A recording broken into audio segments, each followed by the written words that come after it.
ये पाठ गंगा मैया से साक्षात्कार, इंटरव्यू विद मदर गंगा, सुप्रसिद्ध साहित्यकार पद्म भूषण डॉक्टर कन्हैयालाल मिश्र प्रभाकर द्वारा लिखा गया एक बहुत ही प्रेरणादायक और भावनात्मक निबंध है। इस पाठ में लेखक ने गंगा नदी के साथ एक काल्पनिक संवाद बातचीत किया है, जिसके माध्यम से वे गंगा की महानता, उसकी वर्तमान स्थिति और मानवीय दृष्टिकोण पर प्रकाश डालते हैं। यहाँ पाठ का मुख्य सारांश और महत्वपूर्ण बिंदु दिए गए हैं। 1. पाठ का परिचय। लेखक गंगा के किनारे बैठे हैं और उसकी लहरों को देखकर मंत्रमुग्ध हैं।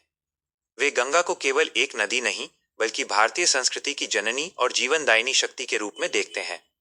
इसी भावुकता में वे गंगा से प्रश्न करना शुरू करते हैं। 2. गंगा का स्वरूप और गौरव। लेखक गंगा से पूछते हैं कि वो सदियों से बह रही है, उसने क्या क्या देखा है। उत्तर का भाव। गंगा कहती है कि उसने भारत का उत्थान और पतन, ऋषियों की तपस्या और राजाओं का अहंकार सब कुछ देखा है। प्रतीक। गंगा यहाँ गतिशीलता का प्रतीक है। वो रुकना नहीं जानती, क्योंकि रुकना मृत्यु है और बहना ही जीवन है। 3. मनुष्य की स्वार्थपरता। संवाद के दौरान यह बात उभर कर आती है कि मनुष्य कितना स्वार्थी हो गया है। लोग गंगा में डुबकी लगाकर अपने पाप तो धोना चाहते हैं, लेकिन गंगा को स्वच्छ रखने का प्रयास नहीं करते। लेखक दुखी हैं कि जिसे हम मां कहते हैं, उसी में हम कूड़ा कचरा और कारखानों का जहर बहा रहे हैं। 4. गंगा का संदेश, साक्षात्कार का सार।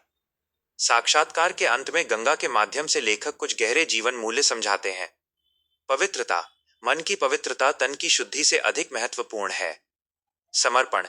जिस तरह गंगा बिना किसी भेदभाव के सबको जल देती है, मनुष्य को भी परोपकारी होना चाहिए। निरंतरता। जीवन में बाधाएं आएंगी, जैसे गंगा के मार्ग में पहाड़ आते हैं, लेकिन लक्ष्य की ओर बढ़ते रहना ही सच्ची सफलता है। 5. लेखक का उद्देश्य। प्रभाकर जी इस पाठ के माध्यम से पाठकों को 2 संदेश देना चाहते हैं। 1. पर्यावरण संरक्षण। हमें अपनी नदियों को प्रदूषित होने से बचाना चाहिए। 2.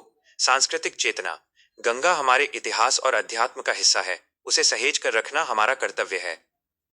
ऐसे और वीडियो देखने के लिए चैनल को सब्सक्राइब करें, वीडियो को लाइक करें और अपना प्यार दें। आपका बहुत बहुत धन्यवाद।